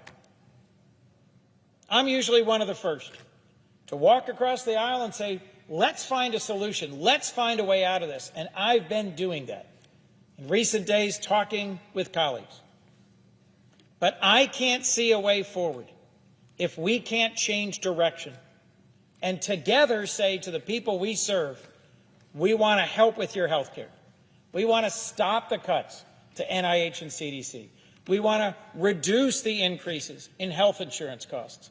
We want to help you and your family. In my home state of Delaware, emergency room wait times are too long. And as millions of Americans get thrown off of health insurance, they're going to go to the emergency room.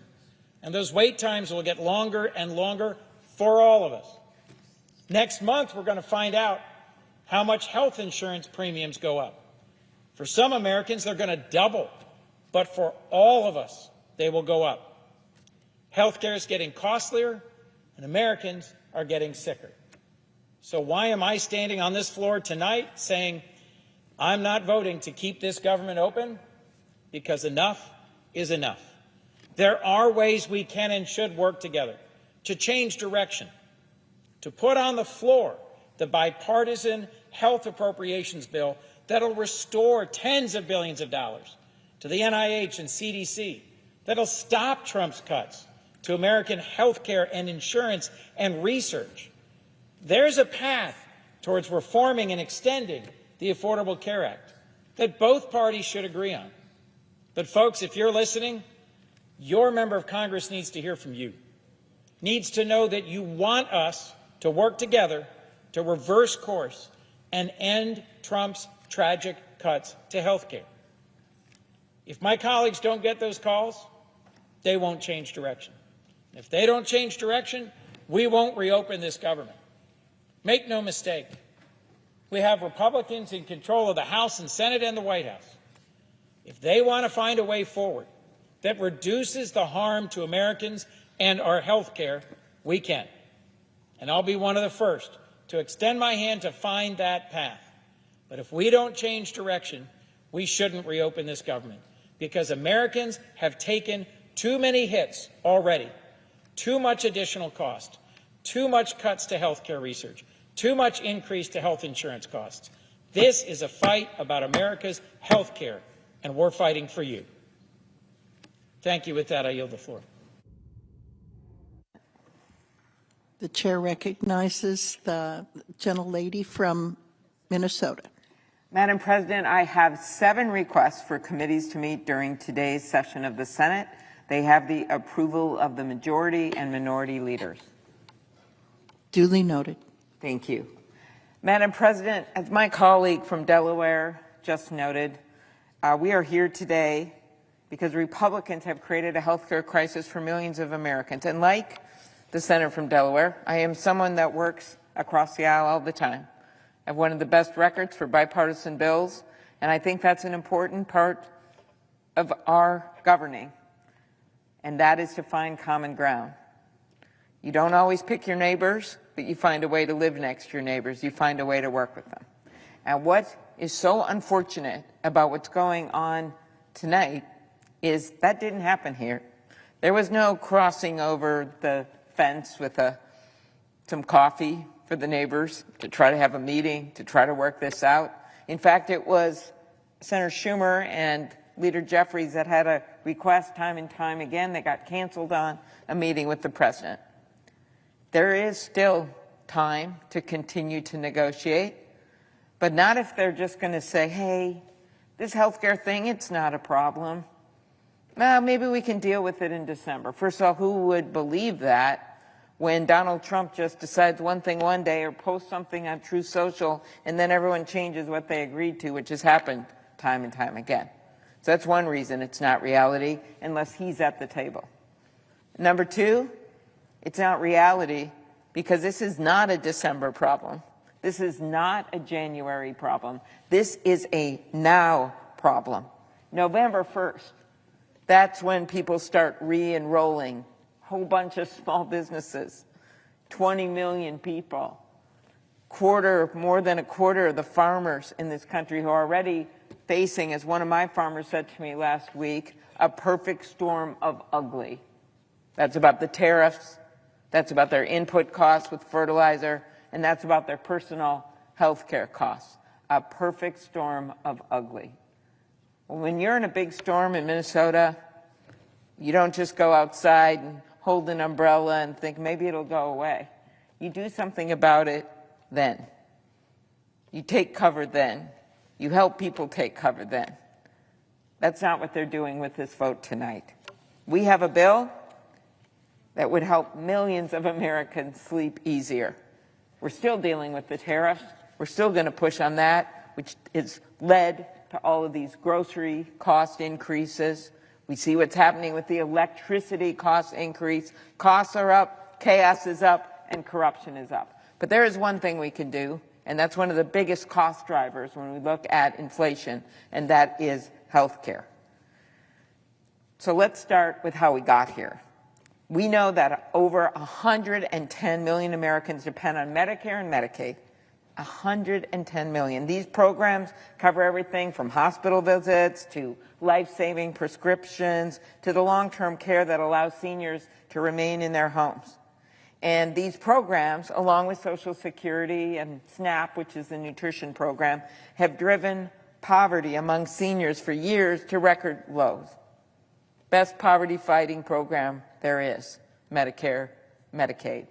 But the budget that congressional Republicans passed earlier this summer without our votes, again, didn't listen to us, makes the biggest cut in history to Medicare and Medicaid. That's right, the biggest cut in history, while all these other costs are going up. Their budget cut Medicaid by over $1 trillion and will trigger more than $500 billion in Medicare cuts. How does that happen? Because they didn't put, well, the debt is so high from that bill because of the $1 trillion in tax cuts to the wealthiest Americans and the $1 trillion in tax cuts and giveaways for corporations, that it actually automatically triggered $500 billion in Medicare cuts on hospitals. So when we go, as we did, our members on the Democratic side last week, and met with people in hospitals and patients and doctors and nurses, we heard about that. We heard about the 15 million Americans that are going to get shoved off their health care. But the one thing they could have done, and they voted against it once, but we know behind closed doors they're very interested in doing something about this, it is the tax credits to help people afford their health insurance. Without these tax credits, more than 20 million Americans will see their premiums skyrocket. Kaiser study just today came out. Double the premiums. Double the premiums. That's why one of my hospitals told me, look, of course Medicaid hits us hard. Of course Medicare does. But so many of our patients and the people who visit our clinic are on MNsure, that's the Affordable Care Act plan in my state, that if this happens, a whole bunch of them won't be able to afford it. Then they're going to show up in our emergency rooms. They're going to show up without insurance. They're not going to get the surgeries that they need, and they're not going to do their doctor's visits. That's why you've seen some Republicans, some overtly, saying, we've got to do something about this. They shouldn't be talking about off-ramps. They should be talking about how to get their constituents off a cliff. Earlier this year, we marked the 60th anniversary of Medicare and Medicaid. As we look back at this monumental achievement, we should be strengthening health care in this country, not undermining it. We made progress, right? Capping out-of-pocket costs, passing my bill to allow Medicare to finally negotiate for better prices, making health care more affordable. But we should be building on that progress because the status quo is not okay for people right now. We should be building on that progress by making improvements to these programs, not making them harder. So we are calling on our Republican colleagues to pass our bill. And if they can bring themselves to do that, or at least to sit in a room and negotiate and actually get this done, the president prides himself in the art of the deal, well, show us the deal. Don't say you don't need our votes, because you just found out tonight that you do. They need our colleagues to stop taking cues from a guy who, after a meeting about one of the most important moments in his presidency, puts out a deep fake video, offensive, making fun of the leaders. Who does that? What other president has done something like that when they're actually in a negotiation? This isn't political theater. These are real people, like the woman at Senator Shaheen's spotlight hearing today, who was from Maine, and she is going to talk to her doctor, literally met with her doctor to say, okay, I can't afford these increases, so how do I manage to ration my medication for MS? And the doctor said, it doesn't work like that. The pressure will build in your brain. Well, I hope the pressure from the public, when they see what's going on, is going to build. And we're starting to see it all over the country right now. This is not the time to just accept the status quo and say we can't do anything about it while our constituents are going off that premium cliff. So maybe the president needs to get out and talk to that farmer whose soybean market has dried up. Now he's not going to be able to afford his health insurance, and see that perfect storm of ugly. He's not going to meet those people on the golf course in Mar-a-Lago. I can tell you that right now. He needs to get out there. And it's time to start taking cues and listen to real people and not memes and not fake deep fake videos. This is not a joke. Our bill is a path forward, and we ask them to come to the table and negotiate with us. Madam President, I yield the floor.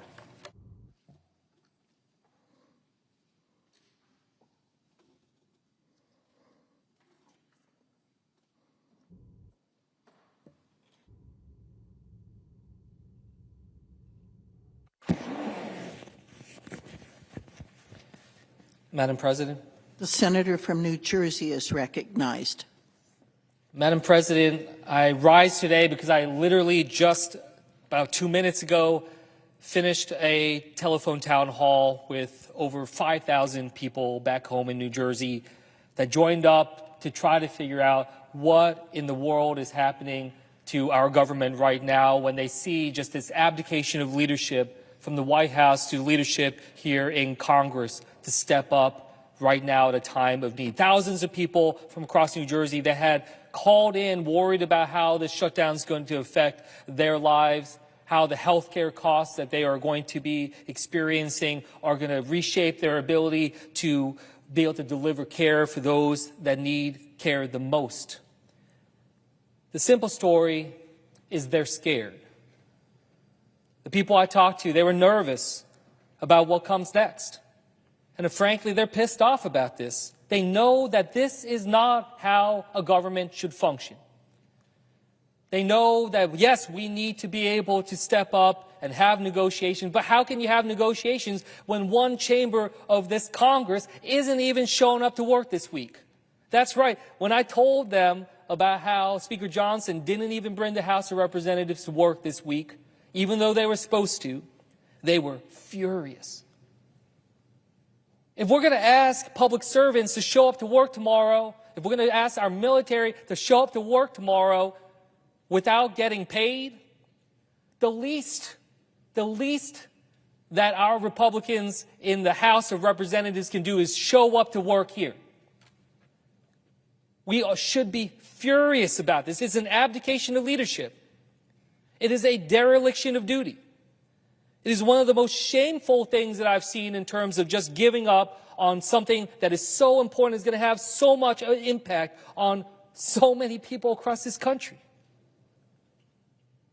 What I heard is they want us to be the adults in the room, to sit together, to be able to have the kind of dialogue. But instead, what we see is just this posturing and back and forth from Donald Trump, from leadership on the Republican side that hold the gavels here. And yes, the Republicans control the White House, they control the Senate, they control the House of Representatives, and the American people know that, and they know who is at fault for where we stand right now, that we are all about 3 hours away from a government shutdown. And this is something that I take personally. As someone who worked as a career civil servant before, I told my constituents today how I worked as a civil servant. I worked through multiple shutdowns before. Of course, I don't want to see us get to this place, and this should be an absolute last resort. But again, when they're not even bothering to show up to work, we know where their priorities land, that they have been moving towards this and barreling our country towards this for a long time now. So my constituents have every bit a right to be feeling pissed off about this. Because after we were already going through this in March, they see government once again not working for them. And they're right. Where have the attempts been over the past few months to work together to avoid this scenario? And again, it's not just about process. I don't want people to think that this is just some tug of war, that this is just some battle for political power, that this is just some challenge between political parties for who has the momentum on their side. There's real struggle. And I heard that on this town hall. We had people like Letitia from Camden who said that with the prices so high, quote, every choice feels like a sacrifice and the stress is constant. It's affecting how they're able to hold up and how they feel when they wake up every morning, what keeps them up at night. Still, she remains determined to advocate for families like hers who deserve stability, dignity, and hope. Or an urgent call from Barbara, who begged us not to back down from this fight. Laura from Brick, who called and urged Democrats not to back down from this fight, and being able to say how concerned she was for just regular citizens to be able to make things easier for everyone impacted. She was asking, how can she help? She's asking, how can she help those that are struggling for the shutdown? She frankly wants to do more than what Speaker Johnson is doing on the other side of this building.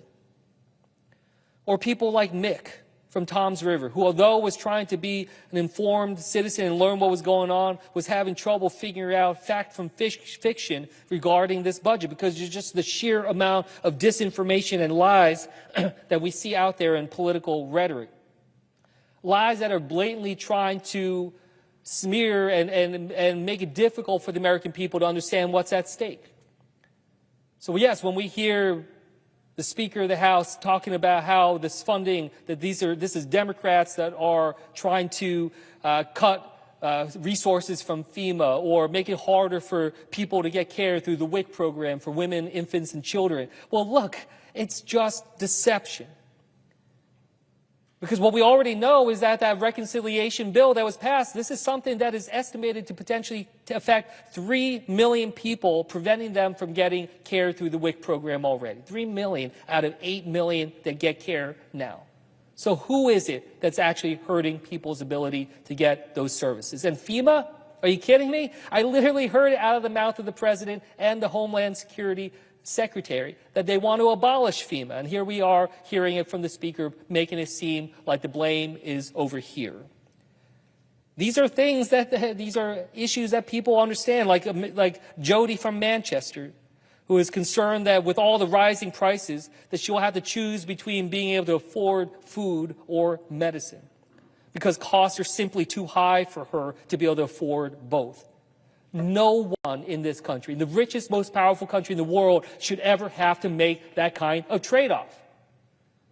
Yet we see right now, we're on the cusp of it, not just 3 hours away from a shutdown, but over the course of tomorrow and the coming days, Americans all over this country will be getting their new bills when it comes to health care. And we see that tens of millions of them will have to pay more, possibly double what they're already paying. Over 4.5 million Americans to lose their care, including many in New Jersey. That is a catastrophe that we see coming. We knew it was coming, and we were trying to take action to be able to address that. And what happened? Kicking the can down the road. When does open enrollment start when it comes to healthcare? Starts in November. So what good is it if we punt towards Thanksgiving, which is what this body tried to do? They need solutions now. They need answers now. And they're not getting it, and they're certainly not seeing anything that resembles leadership in this country right now.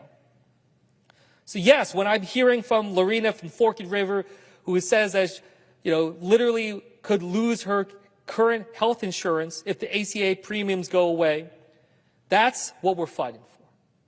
That's what I hope people see over the coming period as this continues on. Because I know it's so easy to make it feel like, again, it's just completely detached. And often it really seems that way. It feels like people here in the Senate, here in Congress, at the White House, that we're playing with other people's chips, that we don't feel it ourselves. I have to say, I found it disgusting when I learned in 2019 and I came into Congress that the President and members of Congress get paid during the shutdown, that they continue to get their salary while service members in our military and other public servants do not, even though they are showing up to do their work. We should not be held to a different standard. We should not be in a place where it seems like we're above the rest. Because that's exactly what the rest of the American people believe. They believe that we think that we're above the law, that we don't have to obey it, that we don't have to follow the rules that other people do, and that's why they are losing trust in this government. And I can tell you, come midnight today, they have every bit reason to believe that, because we have failed to ability to be able to deliver for so many people. We had Lucinda from Whiting write in telling us, begging us to hold the line when it comes to fighting for health care, because in her words, quote, I definitely cannot afford my ACA insurance without the advanced premium tax credits. If costs go up and health care gets more expensive, I will have to go without insurance and not go to the doctor.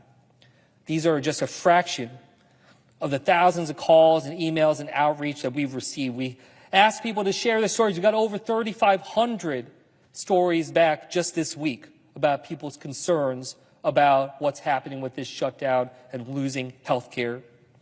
We need to recognize that a president who can't even be bothered to learn about the hurt that is being put forward by his own party when it comes to our health care, that our bill is not one that is looking out for them.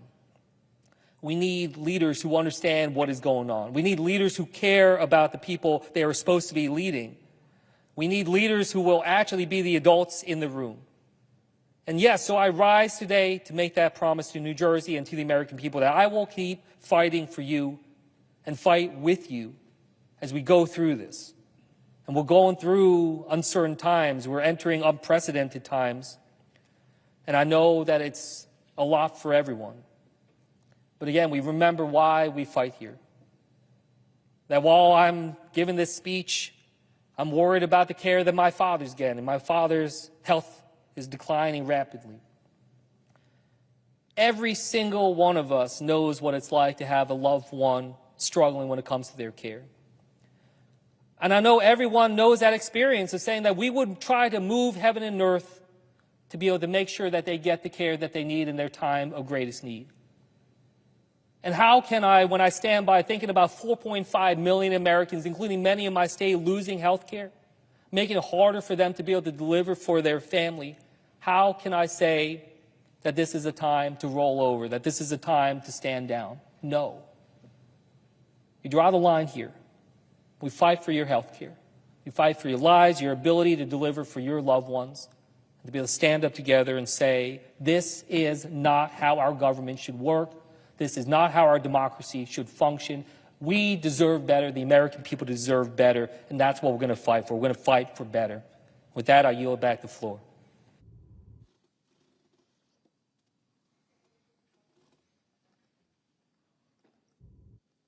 The Senate stands adjourned until 10 a.m. tomorrow.